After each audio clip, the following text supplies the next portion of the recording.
Boas-vindas a você que acompanha mais um episódio do Estadão Blue Studio Talks, o programa que fala sobre grandes histórias de grandes empresas, as maiores, das melhores empresas do Brasil. Essa temporada, a quarta temporada do programa, você também acompanha na Play TV, além de todas as plataformas do Estadão Blue Studio. Eu sou Karen Novas e hoje a gente conversa com Suzy Yoshimura, diretora de ESG do Grupo Carrefour. Ao meu lado para bater esse papo, Fábio Costa, Head de Estratégia e Comunicação do Estadão Blue Studio. Suzy, super obrigado por estar aqui com a gente. Se você puder, naqueles clássicos 30 segundos da publicidade, se apresentar para a gente, por favor. Prazer, sou Suzy Yoshimura, diretora de sustentabilidade do Grupo Carrefour. Atuo há quase 20 anos com temas de sustentabilidade para o mundo corporativo e dialogando sempre com a sociedade civil, com governos, tentando ver como os impactos, sociais e ambientais afetam os nossos negócios e, ao mesmo tempo, como os negócios, e a atuação corporativa pode afetar de maneira positiva as questões sociais e ambientais no Brasil. Demais. Esse é um assunto que está crescendo absurdamente e com certeza vai ser muito rico para a gente entender um pouco mais de um grupo do tamanho do Carrefour, quais são essas iniciativas. Suzy, antes, acho que a gente vai entrar na empresa em si, no Grupo Carrefour. Obviamente, quando a gente ouve o nome do grupo, a gente se relaciona à marca-mãe, ao Carrefour. Mas a gente está falando de muitas bandeiras, muitos serviços, muitos produtos. Qual é o tamanho hoje do Grupo Carrefour e o que ele compreende? Bom, o Grupo Carrefour hoje ele tem mais de 100 mil colaboradores, 100 mil pessoas aí diretamente se relacionando com 60 milhões de clientes que vão nas nossas lojas todos os meses. Esses 60 milhões circulam sobre diversos canais, mas obviamente as nossas lojas físicas, que são mais de 1.000, estão em todos os estados brasileiros, é o único varejista alimentar a estar em todos os estados brasileiros. Somos o maior varejista alimentar e temos algumas bandeiras, apesar do grupo, é o Grupo Carrefour e uma das marcas principais, a gente também tem outras bandeiras, que é o Atacadão, que é um modelo de atacarejo, o Sam's Club e também algumas bandeiras mais regionais que a gente também tem. Perfeito. Os múltiplos formatos. Inclusive, houve a aquisição recente do Grupo Big também, então é um grupo totalmente Exatamente, exatamente. Entrando no nosso tema principal dessa conversa, a sigla ESG, de meio ambiente, environment, sustentabilidade e governança, isso é relativamente novo, o assunto já é antigo, a questão do meio ambiente, de sustentabilidade, mas baseado nessa sigla é uma coisa mais nova, principalmente essa cadeira em grandes empresas e até empresas menores hoje em dia. O que um profissional que vai cuidar do ESG dentro de grandes empresas precisa ter de formação, de foco, de direcionamento de carreira, por exemplo? Acho que uma das questões que mais é interessante pensar que esse profissional precisa querer olhar o negócio como um todo, se interessar pelo negócio como um todo. Porque quando a gente fala de sustentabilidade ou de ESG, a gente está falando da maneira como o modelo de negócio e como ele deve ser alterado, se adaptado às necessidades e aos impactos socioambientais que acontecem na nossa sociedade ou que o próprio negócio, pelo modelo que ele pode afetar mais. Então, acima de tudo, querer entender e interagir com as diferentes áreas e as diferentes pessoas que criam e implementam a estratégia do negócio. E a segunda questão, eu acho que é ter uma vontade, uma determinação de fazer essa transição, de apoiar um processo de transformação de cobertor curto, que não é uma coisa simples, tem sempre de ponderar como se acha esse meio termo, sabendo que em algumas situações você tem que apoiar a empresa a fazer decisões difíceis e até fazer prioridades, fazer escolhas, E você estava conversando agora com a gente, antes da gente entrar aqui no ar, sobre a sua trajetória de carreira mesmo. Você se dispôs a isso, você buscou isso. Então, você tinha uma formação, trabalhava em determinadas áreas e começou a buscar mais propósito naquilo que você poderia gerar de valor para grandes companhias. E eu acho que é isso que é legal você também compartilhar para quem assistir, que não é trivial. De repente, você tem uma formação acadêmica, busca especializações, mas dentro de você falou, eu quero fazer algo melhor, algo a mais. E queria que você contasse um pouco disso. Você passou por grandes grupos, teve grandes experiências muito interessantes até o momento atual de estar aqui liderando isso dentro do Carrefour. Bom, na época que eu estava na faculdade, eu não tinha, né, essa cadeira de sustentabilidade, nem existia esse nome, essa nomenclatura de área.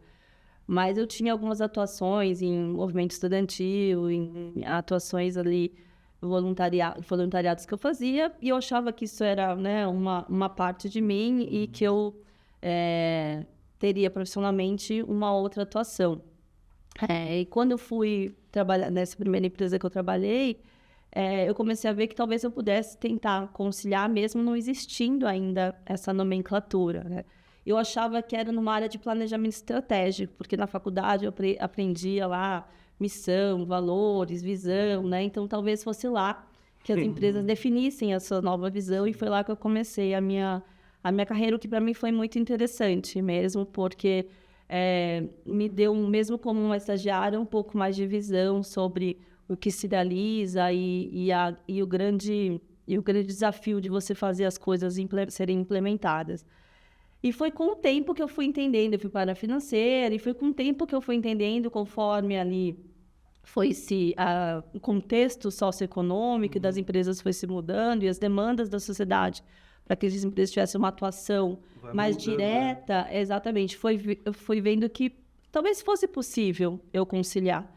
E foi aí que eu fiz um processo de vai migrando, construindo junto com o que foi, né, foi-se depois criando-se aí essas funções da área de responsabilidade social corporativa e hoje sustentabilidade, o ESG, exatamente. Mas não existia essa, né, uma diretoria, exatamente, nada verticalizada. Nem o segmento, nem o pensamento. Carreira, exatamente. Né? Hoje, como você vê a maturidade do mercado brasileiro nas questões de ESG? O quanto a gente já está preparado para atuar nessas questões? Quais são os gargalos? Porque muitas vezes as empresas atuam nesse sentido por se sentir obrigadas, muitas vezes só por uma questão de lucro, porque ESG dá lucro sim, né? Se você conseguir explorar isso de uma forma correta, mas o mercado brasileiro já é maduro para atuar com questões de sustentabilidade, de governança e de meio ambiente? Acho que o mercado brasileiro como um todo ele é complexo, né? E ele tem ali os seus Brasis, as suas referências ali de cada step, de cada fase. Eu acho que tem boas empresas que atuam de uma maneira diferenciada, consistente, intencionada, coerente com a sua trajetória em termos de sustentabilidade. Ninguém é perfeito. Eu, particularmente, não gosto muito daquela frase sustentabilidade está no nosso DNA, porque traz um pouco de simplicidade para os elementos. E eu acho que é isso, é uma maratona que você tem que tomar cuidado para você não perder o fôlego antes, né? Mas, por outro lado, eu acho que sim, também existe outras empresas, enfim, e alguns setores que estão ainda incipientes. Mas acho que o mais importante é a trajetória das empresas e dos setores do que necessariamente essa foto. Estamos ou não estamos, né? Mas o quanto que eu quero caminhar e para onde eu quero caminhar. E se quero genuinamente, né? Também, né? Exatamente. E com que disciplina? Porque genuinamente, às vezes, pode ser um pouco ingênuo também. Então, eu acho que tem que ter uma questão genuína, mas uma disciplina. Sabe quando falam, né? Às vezes você ouve os grandes atletas falar que talento não basta, né? O desejo genuíno acho que também não basta. Acho que tem que ter uma determinação, uma persistência e entender que dificuldades e desafios fazem parte dessa trajetória. Talvez se você não enfrentá-los, talvez não esteja sendo tão consistente assim. Isso é muito bom. A hora que vem o desafio, só a vontade genuína não supera o desafio. Exatamente. Sem preparação, sem determinação, sem colocar na prática. E numa visão internacional de passagens e visões suas sobre benchmarks, o Brasil está bem trabalhado nesse momento de desenvolver projetos bem estruturados de meio ambiente e social? Olha, eu acho que o Brasil tem grandes referências, né? Tem grandes empresas que iniciaram e são protagonistas em vários assuntos. Como país como um todo, eu acho que também a gente tem um monte de outros desafios que ainda são necessários, como alguns apoios de regulamentação, algumas harmonizações em termos de conceitos, mesmo autorregulações que começam a aparecer. Então, nesse sentido, a União Europeia e mesmo os Estados Unidos talvez estejam realmente um pouco mais à frente nesse sentido. de maneira geral, né? Mas individualmente a gente também tem ótimas experiências aqui, com certeza. Falando sobre responsabilidade, né, das grandes empresas, num determinado sentido, existem regulações e regulamentações que te obrigam a ter várias práticas dentro do ESG, mas não necessariamente elas são suficientes hoje se você for atuar só com base em lei. Você acha que as grandes empresas e até as empresas menores cada vez mais são responsáveis por essas práticas? E como você consegue trabalhar isso e até comunicar isso de uma forma pertinente, que seja um bom exemplo, sem parecer um greenwashing, sem parecer que você está explorando causas para conseguir bons resultados de negócio, mais do que realmente de uma forma genuína e efetiva em ESG? Às vezes o greenwashing, ele dá a intenção, da percepção de que é necessariamente uma ação intencional, né? E o que é mais importante a gente saber e ter o cuidado é que, às vezes, o greenwashing ele não é intencional, né? Então, às vezes, uma empresa pode estar falando ou utilizando um conceito sem que ela queira ser mal interpretada, mas ele ela realmente tem uma dubilidade sobre aquela visão, né? Então, e essa falta de padronização de conceitos pode acabar dando esse tipo de consequência, né? Então, por isso que a questão da regulamentação não é necessariamente uma questão de leis, mas de ajudar a padronizar normatizar o esses mercado. conceitos e eu poder... O que é importante? Eu poder comparar eu comigo mesmo, a minha evolução ou a minha involução, comparar com os outros players, né, do mercado sobre isso, e como um todo, né, o que eu estou me propondo faz sentido para onde a gente precisa ir, né? Então, acho que esse é o primeiro ponto sobre conceitos, regulamentações, não necessariamente a regulamentação no aspecto da lei, mas uma padronização, às vezes, de comparação. E o que, sim, eu acho que para empresas, né, a sustentabilidade, ela sempre vai ter um olhar complexo sobre o negócio, sobre a atuação e sobre os problemas da sociedade, que já por si só são complexos. Mas eu acho que existem elementos que trazem mais complexidade à sustentabilidade. E entre eles, com certeza, se é uma empresa que o negócio envolve uma cadeia de valor ou atores ali mais múltiplos, isso dá uma complexidade maior. Uma empresa fechada de uma empresa aberta traz um outro nível de complexidade. Uma empresa listada fora ou de controlador fora, cada passo cada muito elemento sensível. a mais adiciona mais variáveis e que esse quebra-cabeça... Ou seja, né, você está na posição mais equilibrado. complexa de todas. Uma empresa de 100 mil funcionários, complexa, global, gente. capital Exato. aberto. Parabéns. Você junta todos esses elementos complexos numa só. Inclusive nesse sentido, né? Porque imagino que para você uma grande complexidade seja isso. Você especificamente no Grupo Carrefour, está trabalhando com milhares e milhares de vidas e de pessoas, você tem que olhar pelo lado social muito forte. Você não é uma fabricante de produtos e serviços, Exato. você trabalha com produtos de outras pessoas que cada um trabalha de uma forma, tem um material utilizado, tem a questão logística.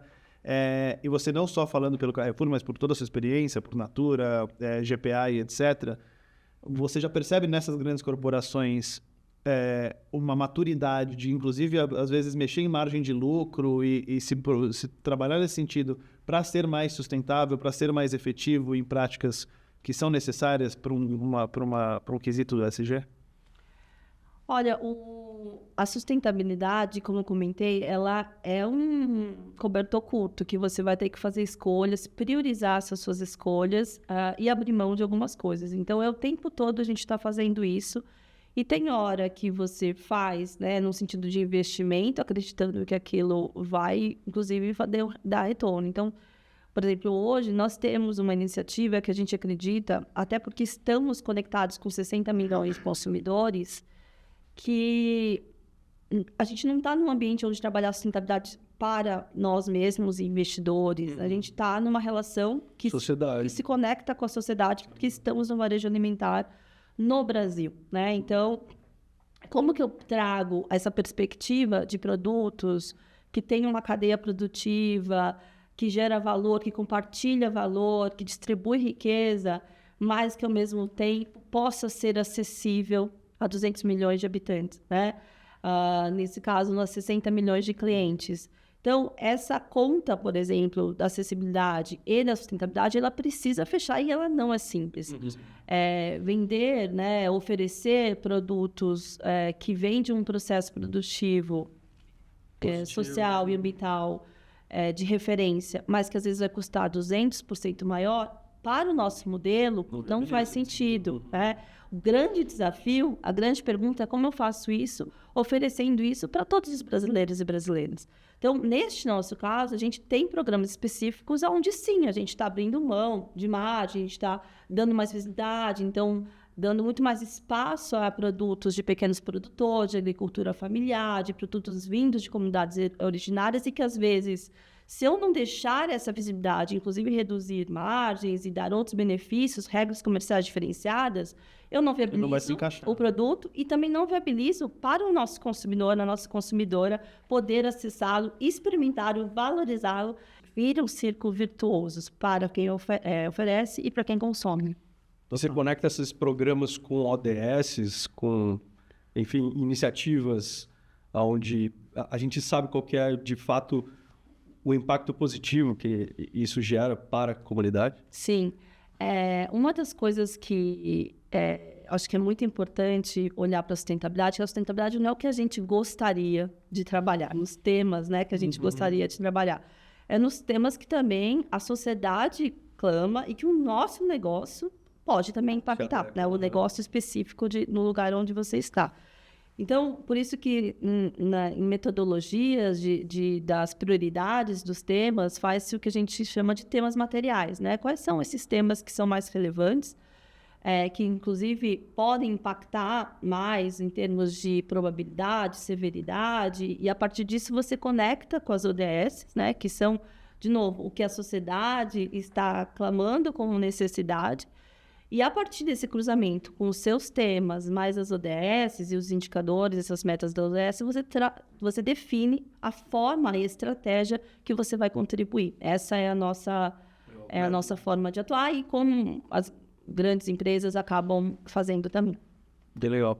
Se a gente fosse pensar hoje nos 3 pilares centrais do ESG, qual você acha que é o tema mais urgente hoje no Brasil? E qual você acha que desses pilares é onde o Grupo Carrefour está mais atuante ou está mais evoluído nesse momento? Acho difícil escolher assim, até várias vezes, várias situações eu posso. Não dá pra gente escolher só um e focar. É tipo filho, né? Concessão entre meio ambiente e social, é difícil. É muito difícil, mas o que às vezes eu olho para como a gente trabalha em camadas, né? Como você consegue, óbvio, não olhar para tudo, escolher, priorizar alguns, que é isso, né? O que é material e o que pode trazer mais impactos aí, inclusive do ponto de vista, às vezes, até financeiro, tá? Então, você faz essa prioridade e você trabalha, de repente, por camadas. Você não precisa... Você faz um primeiro nível, depois você vai aprofundando, você determina as suas metas, né? Você faz um bom diagnóstico para determinar antes essas suas metas e você vai aprofundando nessas camadas. Eu acho que essa é uma forma...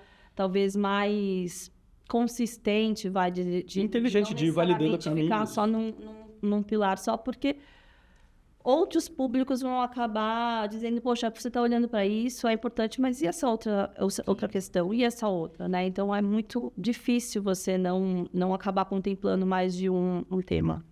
E a história do tripé, né? Não dá para você querer privilegiar um pé só. Existe equilíbrio, né? Se você tirar um pé... Mas eu acho que fica claro que... sustentável literalmente. No tripé, o que você está trazendo assim, de uma forma super didática, pedagógica até, é a visão de governança. A governança, eu aqui estou aprendendo. Ela é muito clara, criteriosa e bem estruturada. E aí, como que você valida caminhos entre social e meio ambiente... é de acordo com o modelo de negócio da indústria, a cadeia de valor que leva um grupo tão grande como esse para frente. Então, eu acho que dentro do tripé, só a governança já está muito bem trabalhada. E aí, depois... aliás, pegando esse gancho, acho que eu sentia até ir atrás e estudar e me preparar, inclusive, para a entrevista, para conversar com a Suzy. Os pilares de ESG ali, quando você fala de meio ambiente, é um pouco mais bem definido, de sustentabilidade também. Governança ainda fica meio solta, nem todo mundo que conhece sobre os pilares entende bem exatamente o que é governança. Você consegue explicar para a gente qual é o tema central de governança e como ele se aplica, por exemplo, num grupo do tamanho e da complexidade do Carrefour? Eu diria que a governança ela envolve um pouco o planejamento, a consistência e a transparência. Pensando assim de maneira até meio aqui rápida sobre isso. Então, primeiro, quando você for pensar, de onde vem isso? Eu fiz um diagnóstico, eu fiz uma consulta. Quem está decidindo sobre essas temáticas? Eu, Suzy, né? Eu fiz uma consulta aqui com nós três, eu ouvi outros públicos de interesse. Então, quão aprofundado eu fiz esse diagnóstico, como eu estou planejando isso, eu quero fazer uma ação, um produto, eu realmente tenho uma jornada. Como que eu vou construir essas referências de jornada, essas metas? Da minha cabeça, vou pegar um papelzinho e tirar um número, ou vou usar referências científicas, enfim, baseadas em quê? Né? Quais são essas bases aí para estabelecer essa meta? Ela é audaciosa o suficiente? Ela contribui de fato? E como que eu vou dar essa transparência, né, desse processo? Como que eu vou acompanhar isso e reportar e ouvir, inclusive, sugestões e críticas da própria sociedade. Então, acho que a governança ela envolve um pouco esse processo, dessa consistência naquilo que eu estou pensando e realizando e contando. E como você recebe insumo de dados de dentro da empresa e de todas as empresas e divisões da empresa para tomar essas decisões a partir de um diagnóstico, da onde eu estou e para onde eu vou, como que você se alimenta dessas pesquisas ou desse modelo científico de... Olha, eu poderia até vir aqui falar de 1000 sistemas, mas também tem e-mails, WhatsApp e a vida real e tradicional funciona muito bem também. Mas acho que é um mix, é uma mistura de coisas. Acho que tem situações que a gente tem muito mais automatização nos processos e realmente sistemas, por exemplo, de vendas, né? Mesmo em questões de consumo de energia, esse tipo de dados que ficam mais fáceis. E outros que é muito mais trabalhoso e complexo, principalmente quando você está falando de um grupo que tem múltiplas empresas e, às vezes, essas empresas têm sistemas diferentes, metodologias de cálculos diferentes, categorizações das coisas. E aí, você tem que estabelecer uma governança também operacional, né? Porque, às vezes, a gente coloca a governança num nível muito estratégico, de conselho, mas às vezes tem uma governança que é muito importante, que é a governança operacional, dos dados, do fluxo, do porquê, do engajamento. A governança também fala muito do engajamento, porque não é uma área de sustentabilidade que faz a sustentabilidade da empresa, não é só o CEO que faz a sustentabilidade de uma empresa, é toda a cultura, muitas vezes. Exatamente. A iniciativa do chão de fábrica que vai fazer a coisa. Todo mundo, eu diria, né? E todo mundo, não só pessoas, mas como processos também. Perfeito, perfeito. E para você que está sintonizado com a gente na Play TV, esse é o Estadão Blue Studio Talk, o programa que recebe grandes lideranças de mercado para falar de algumas das melhores e maiores empresas do Brasil, entender as suas histórias. Eu sou Carinho Novas, hoje a gente recebe a Suzy Yoshimura, diretora de ESG do Grupo Carrefour, junto com o Fábio Costa, Head de Estratégia e Comunicação do Estadão Blue Studio. Se você acompanhou as outras temporadas, elas inclusive estão disponíveis nas principais plataformas, você viu que essa quarta temporada está com um ambiente mais intimista, mais informal, apesar de muita informação, e muito por conta do espaço que a gente tem da ATEC aqui. A ATEC é a nossa parceira que nos ajudou com toda essa ambientação, para a gente ficar num ambiente muito mais intimista, gostoso e ter uma conversa muito mais interessante. Se você também quiser no seu cantinho ali pensar em alguma coisa para sua casa, para sua empresa, o QR Code está aqui na tela, vale super a pena conhecer alguns produtos da ATEC. Super obrigado, ATEC, por estar com a gente nessa quarta temporada. Suzy, a gente estava falando um pouquinho das ações de ESG, da complexidade, etc. Existe os objetivos da empresa em realizar isso, e às vezes é uma coisa muito numérica, muito específica, e existe um impacto real.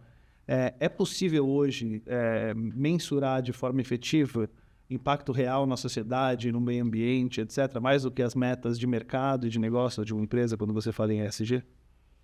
Sim, é óbvio que às vezes tem métricas e formas de se medir mais quantitativas e outras às vezes mais qualitativas, mas idealmente você precisa poder mensurar de alguma forma para poder entender até se você está na sua rota, né, correta dentro das suas expectativas. Precisa pelo menos ter um delimitado qual que é a sua expectativa e como você vai alcançá-la. Então, algumas questões como, por exemplo, no nosso caso, né, a gente tem metas de tentar se conectar mais ao consumidor, oferecendo produtos que tenham processos de produtivos certificados que nós entendemos que não necessariamente são os melhores processos, mas que são melhores do que talvez os tradicionais, né? Então, esse grupo de produtos que tem algum grau de certificação, para algumas certificações, a gente, por exemplo, define métricas de metas de vendas, por exemplo. Não necessariamente o consumidor vai entender essa percepção, mas você consumindo, você ajuda a cadeia. Exatamente, você tem esse olhar e aí você define estratégias para cada um deles, e como a consumidora podem perceber mais valor, porque às vezes ele está comprando por outras razões. Então, como eu conecto aquele conceito para que aquilo passe a ser também um valor para o consumidor e ele compre também por isso, como mais um elemento no fator de decisão dele. Então, sim, temos que ter isso, mas não necessariamente essas métricas do consumidor e a métrica da companhia, elas são as mesmas, exatamente, né? E a sua estratégia para colocar para cada um desses públicos pode ser diferente. E eu vou conectar essa resposta sua com qual que é o valor da publicidade e da indústria publicitária em conseguir justamente juntar essa mensagem e falar, olha, esse tipo de consumo seu aqui nessa ponta favorece esse tipo de produtor ou essa segurança alimentar ou esse rastreio de produtos que vêm de uma boa origem. Como que a indústria publicitária pode ajudar a educar o mercado e facilitar esse tipo de coisa da sua indústria? Acho que a publicidade, ela pode ser uma ferramenta educacional, de ampliação, de entendimento. Isso acho que ela pode ser usada de uma maneira realmente muito positiva e educativa. E a gente tem vários, né, exemplos aqui mesmo no Brasil de ações, iniciativas que propõem isso. Então, você usa, né, uma data, um produto, um serviço para, naquela ferramenta de comunicação, dar mais informação do que aquela informação tática, né?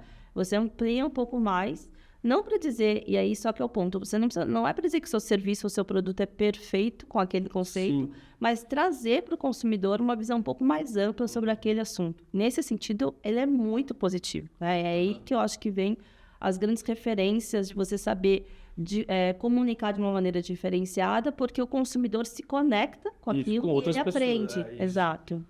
Perfeito. Nesse sentido, a gente conversou no início do programa sobre a questão de parcerias, de fornecedores, etc. Acho que esse é um tema também muito complexo para um grupo do tamanho do Carrefour, né?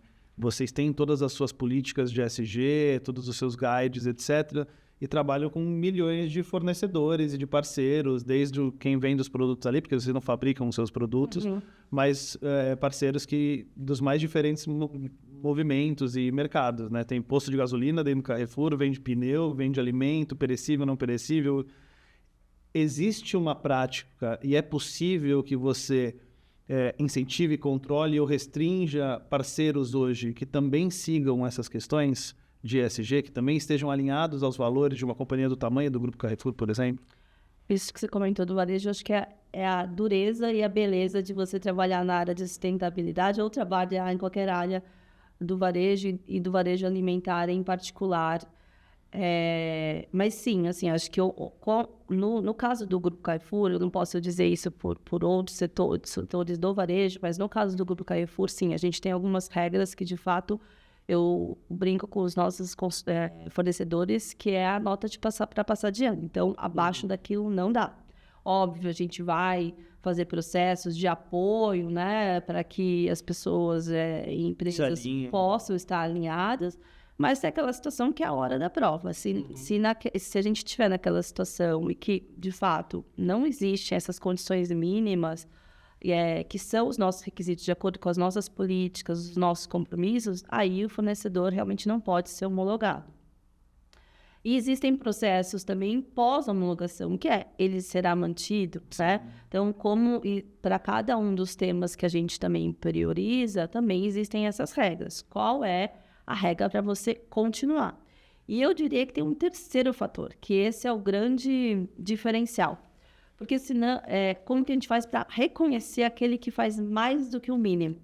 Porque senão a gente fica naquela história de... Do aceitar. Só vou aceitar ali a nota mínima e se O esforça extraordinário. para fazer as coisas diferentes, inovadoras, se conectar e oferecer coisas diferenciadas para o nosso consumidor. E até o caminho contrário, né? De repente trazer um exemplo para vocês evoluírem. Exatamente. Então, a gente também tem que ser um espaço inclusivo, aberto a essas inovações e que esteja disposto a tentar mostrar para o consumidor e para a consumidora, porque às vezes nem mesmo o consumidor e a consumidora perceberam isso como uma demanda, né? Então, acho que aí que está a grande parceria da indústria e do varejo para conseguir construir isso. Acho bem legal isso que você coloca, que é a intenção do grupo em ouvir, com uma escuta aberta, o mercado, estar disposto a absorver a inovação para conseguir melhorar os seus padrões, porque é um papel que a gente estava tendo até com o Caíto, da Chili Beans, que ele tem esse trabalho mesmo. Ele reportou, ele falou, cara, não é toda a empresa que está disposta a ouvir de forma aberta e receber esse feedback de forma construtiva e atuar com um plano de ação em cima dele.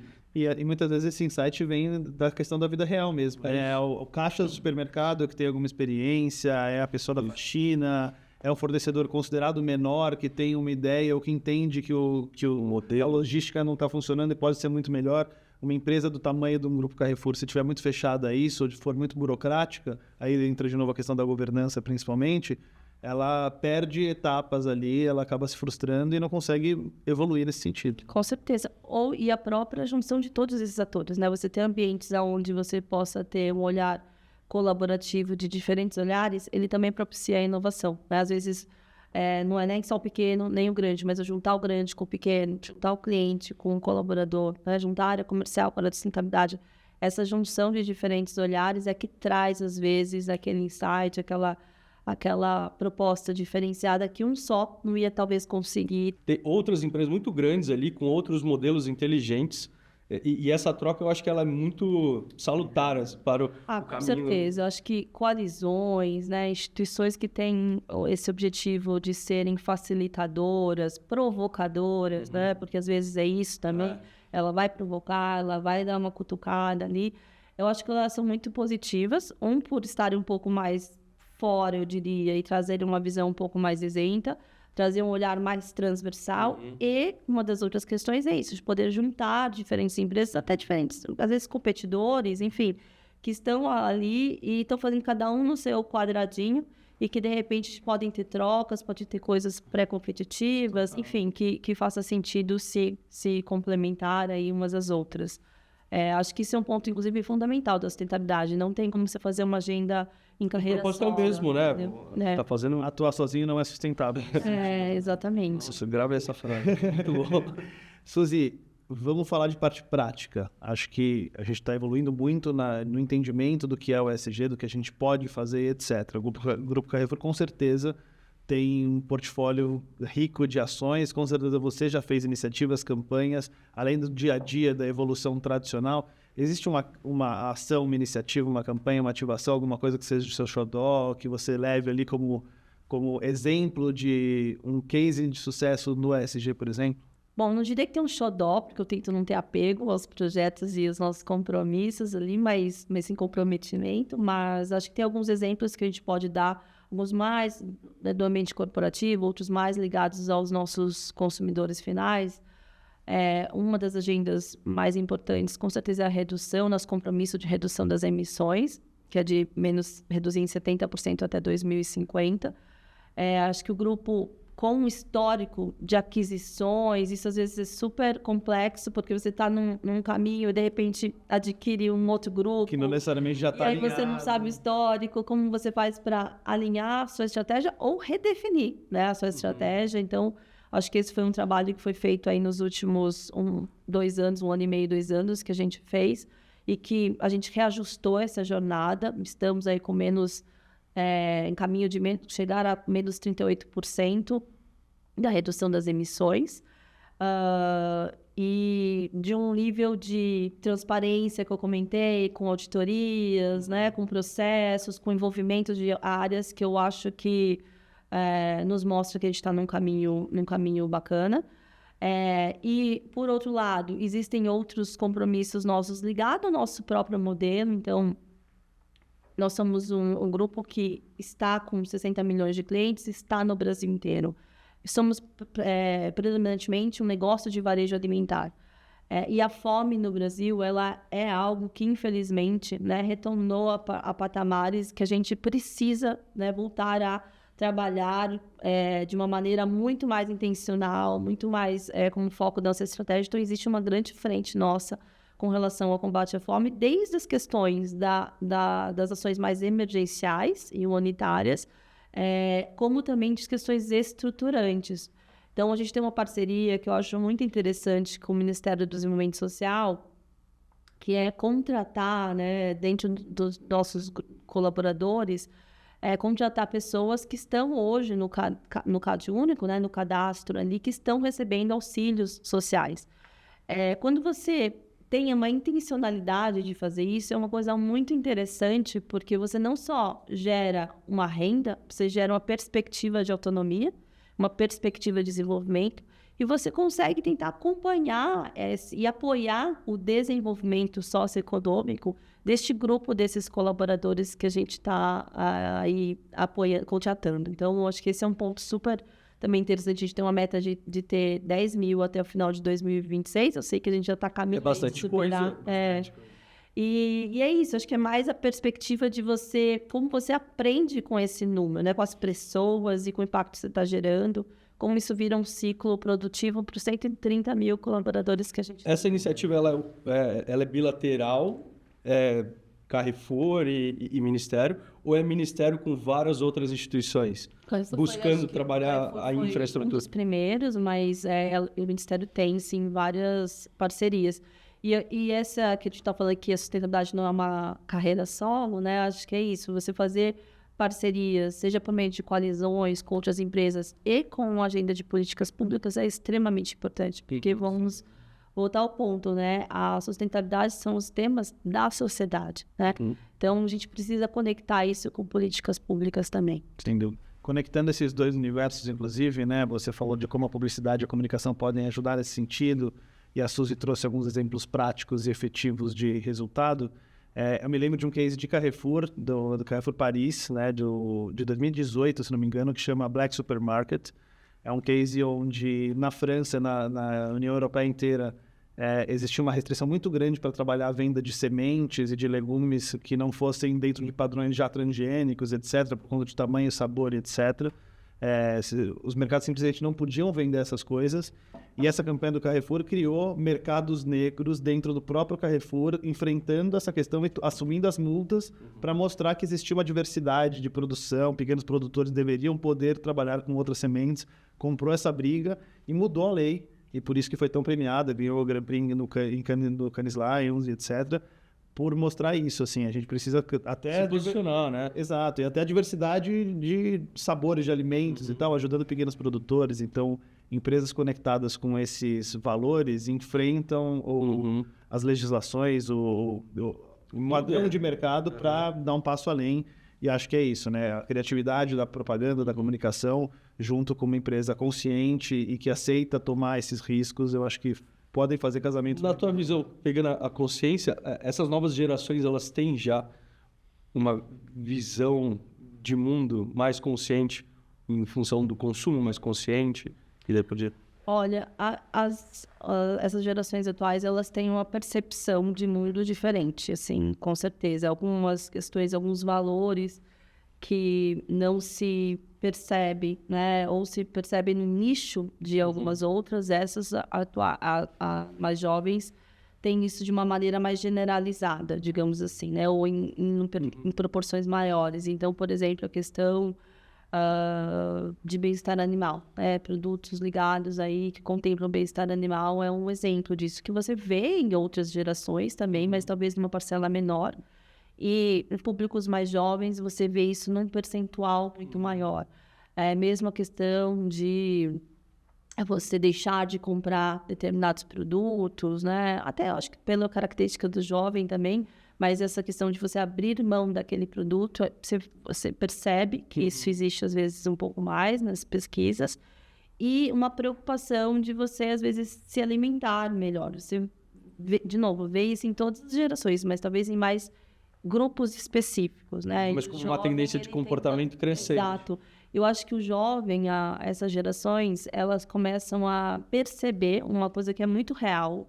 O seu ato de o que você vai consumir, ele também é um ato político e cidadão, né? Sim. O que você escolhe, Sim. de alguma forma, mostra alguns posicionamentos que você tem. Então, acho que isso é mais explícito para os jovens. E até na escolha das marcas, cada vez mais os valores envolvendo essas marcas estão até mais conectados do que o produto, principalmente quando se aproxima muito de um commodity, né? Essa decisão é fundamental.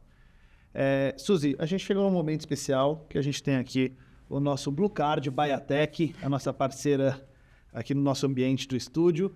A gente tem o nosso tarô do mercado, então são algumas cartas, você só aponta uma carta, a gente tem um tema para a gente abordar, obviamente conectado com a nossa conversa aqui, se você quiser indicar. Vamos lá. Nosso tema é letramento. Já que a gente está falando de ESG e a gente está falando de uma empresa de dezenas de milhares de colaboradores, obviamente a questão do letramento, a questão de levar esses ensinamentos, de preparar esses profissionais é muito fundamental. Como que o Grupo Carrefour faz com um contingente desse tamanho de parceiros e de funcionários, de colaboradores, etc., para levar esses conhecimentos de ESG, seja questão racial, de diversidade e inclusão, de sustentabilidade, para um grupo tão grande, tão diverso de pessoas no Brasil inteiro? Isso realmente é um pilar super importante para nós, porque a gente tem mais de 100 mil colaboradores, 130 mil colaboradores. Então, fazer esse letramento em diversos aspectos, em diversas temáticas, ela é extremamente importante, fundamental. Até porque a gente também tem um turnover, então isso precisa estar sempre acontecendo. E por outro lado, a gente só precisa pensar que o letramento, ele nunca é o suficiente, ele é o mínimo, né? Então, ele é o mínimo, e como você vai criar incentivos para que,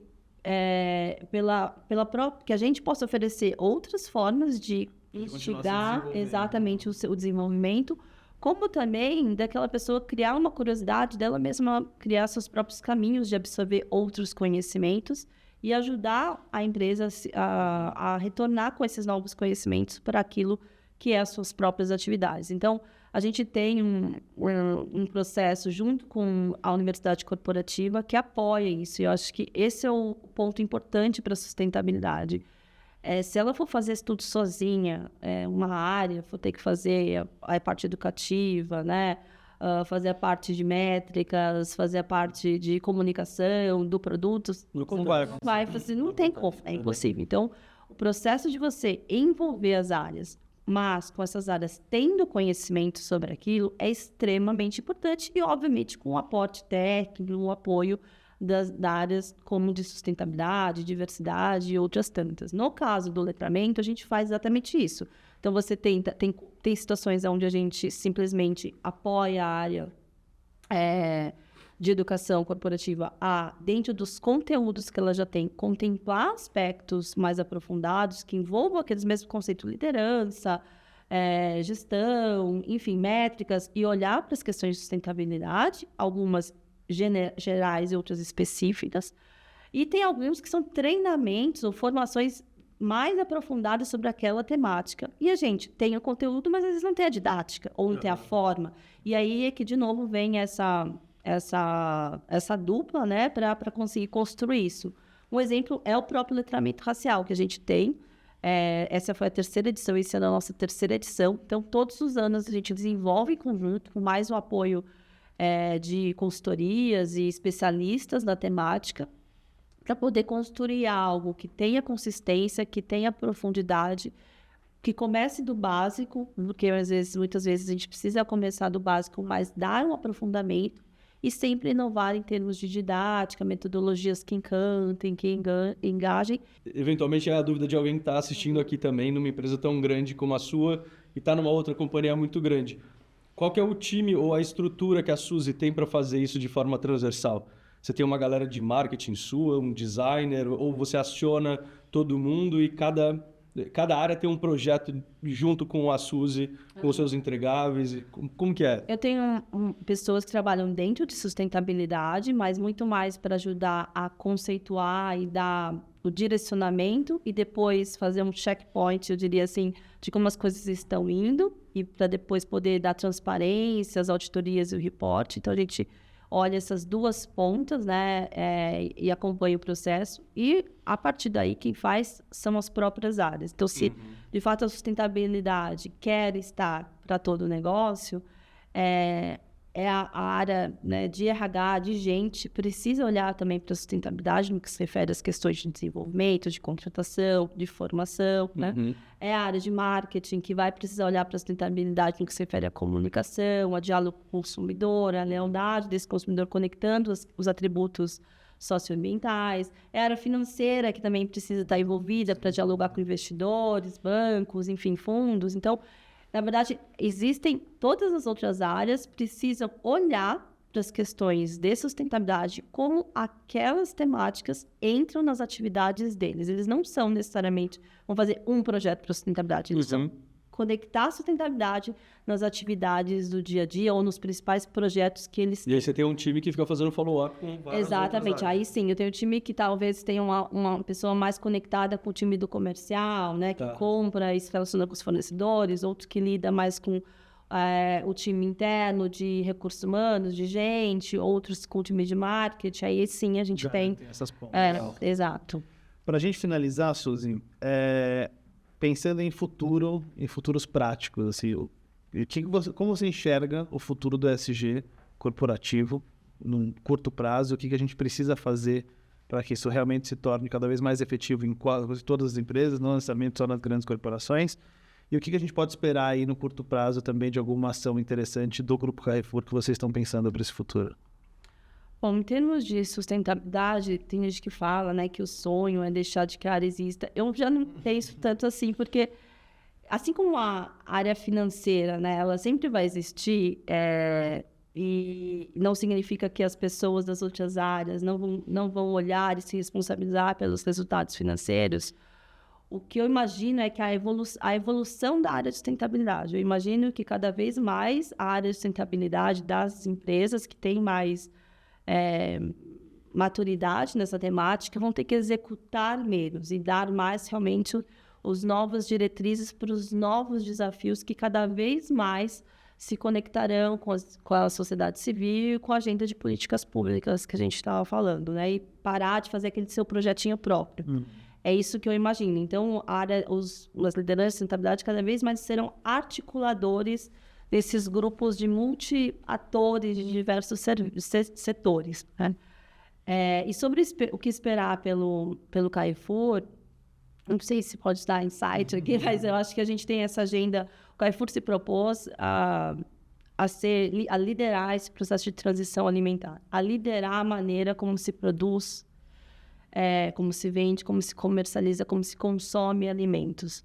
E isso é uma das questões que, obviamente, o Brasil também vai fazer e que a gente quer fazer isso de uma maneira muito coletiva e muito inclusiva. Inclusiva do ponto de vista da cadeia, inclusiva do ponto de vista do consumidor.